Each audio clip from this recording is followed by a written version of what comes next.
ಹಿಂದೆ ಒಳಗಡೆ ಇರೋ ಪುಟಾಣಿ ದೇವರು ನಿಮ್ಮ ಜೊತೆ ಮಾತಾಡ್ತಾನೆ ಇರ್ತಾನೆ. 5th ಮಂತಲ್ಲಿ ಫೀಟಲ್ ಮೂವ್ಮೆಂಟ್ ಸ್ವಲ್ಪ ಜಾಸ್ತಿ ಆಗುತ್ತೆ. Trust me, you will enjoy it as a mother. ನಾಳೆ ದಿನ ಆ ಮಗು ನಿಮ್ಮನ್ನ ನೋಡಿ ನಗ್ದಾಗ ನೀವು ಎಂತ ಒಳ್ಳೆ ಡಿಸಿಷನ್ ತಗೊಂಡ್ರಿ ಅಂತ ನಿಮಗೆ ರಿಯಲೈಸ್ ಆಗೇ ಆಗುತ್ತೆ. ಇದನ್ನ ಕರ್ಣ ಬಂದ ತಕ್ಷಣ ಅವ್ರಿಗೆ ತೋರಿಸ್ಬೇಕು. ನಮ್ಮ ಮಗು ಹೇಗಿದೆ ಅಂತ ಅವರು ನೋಡ್ಬೇಕು. ನಮ್ಮ ಮಗು ಅವ್ರು ನಮ್ಮ ಮಗು ಅಂತ ಒಪ್ಕೊಂಡಿದಾರಲ್ವಾ, ಆದ್ರೆ ಅವ್ರ ಪ್ರೀತಿ ಪಡೆಯೋದಕ್ಕೆ ನನಗೆ ಹಕ್ಕಾದ್ರೂ ಇದೆಯಾ? ಕನ್ಸ್ ಕಾಣೋದನ್ನ ಮೊದಲು ನಿಲ್ಸು. ನೀನ್ ಯಾರನ್ನೋ ಪ್ರೀತಿಸ್ದೆ, ಅವನ್ನ ಬ್ಲೈಂಡ್ ಆಗಿ ನಂಬ್ದೆ. ಆ ತಪ್ಪಿಗೆ ನಿನಗೆ ಸಿಕ್ಕಿರೋ ಶಿಕ್ಷೆ ಇದು. ಈ ಮಗು ಕರ್ಣಂದಲ್ಲ, ಆದ್ರೂ ಅವ್ರು ನಿನ್ಗೆ ಪ್ರೀತಿ, ಗೌರವ, ರಕ್ಷಣೆ, ಭವಿಷ್ಯ ಎಲ್ಲನೂ ಕೊಡ್ತಿದ್ದಾರೆ. ಇದನ್ನೆಲ್ಲ ಪಡ್ಕೊಳ್ಳೋ ಯೋಗ್ಯತೆ ಇದೆ ನಿನ್ಗೆ ಅಂತ ಅನ್ಸುತ್ತಾ?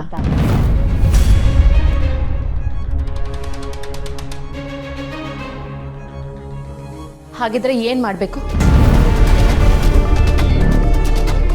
ಈ ಜಗತ್ತಲ್ಲಿ ಎಷ್ಟು ಜನ ಮೋಸ ಹೋಗಿಲ್ಲ ನಿತ್ಯ.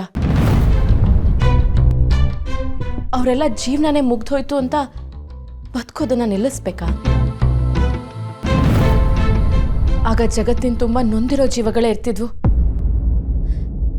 ನೀನ್ ನಂಬಿದ ಅಪರಾಧ ಅಲ್ಲ, ಆ ತೇಜಸ್ ಮೋಸ ಮಾಡಿದ ಅಪರಾಧ.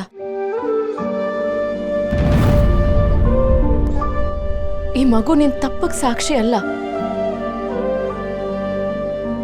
ಎಷ್ಟೇ ದೊಡ್ಡ ಮೋಸ ಆದ್ರೂ ಧೈರ್ಯವಾಗಿ ಬದುಕನ್ನ ಎದುರಿಸ್ಬೇಕು ಅನ್ನೋದಕ್ಕೆ ಸಾಕ್ಷಿ. ಕರ್ಣ ಎಲ್ಲ ಗೊತ್ತಿದ್ದು ನಿನ್ ಬದುಕಕ್ಕೆ ಬಂದಿದ್ದಾರೆ. ಪ್ರತಿ ಕ್ಷಣ ನಿನ್ ಜೊತೆಯಾಗಿ ನಿಂತಿದ್ದಾರೆ. ಅವ್ರ ಪ್ರೀತಿಗೆ ನೀನ್ ಯೋಗ್ಯಳೋ ಹೌದೋ ಅಲ್ವೋ ಅಂತ ಪ್ರತಿ ಕ್ಷಣ ನಿನಗ್ ನೀನೇ ಪ್ರಶ್ನೆ ಮಾಡ್ಕೊಂಡು ನಿನಗೆ ಅವಮಾನ ಮಾಡ್ಕೋಬೇಡ. ಮತ್ತೆ ಪ್ರೀತಿಸೋದ್ರಲ್ಲಿ, ಸಂತೋಷವಾಗಿರೋದ್ರಲ್ಲಿ ಯಾವ ತಪ್ಪು ಇಲ್ಲ. ನಿನ್ನ ಜೊತೆಗೆ ನೀನೇ ಎಷ್ಟು ಅಂತ ಹೋರಾಟ ಮಾಡ್ತೀಯ ನಿತ್ಯ. ಇದು ಜೀವನ ನಿತ್ಯ. ನಿನ್ನ ಬದುಕಿನ ಕೆಟ್ಟ ಅಧ್ಯಾಯ ಮುಗ್ದೋಯ್ತು ಅನ್ಕೋ. ನಿನ್ ಮುಂದೆ ಹೊಸ ಭವಿಷ್ಯ ಇದೆ ಅಂತ ಈ ಮಗು ನಿನಗೆ ಹೇಳ್ತಾ ಇದೆ. ದೇವರು ಈ ಥರ ಎರಡನೇ ಅವಕಾಶನ ಸುಮ್ಮನೆ ಕೊಡೋದಿಲ್ಲ. ನಾವು ಮನುಷ್ಯರು ಅನ್ನೋ ಕಾರಣಕ್ಕೆ ಕೊಡ್ತಾನೆ.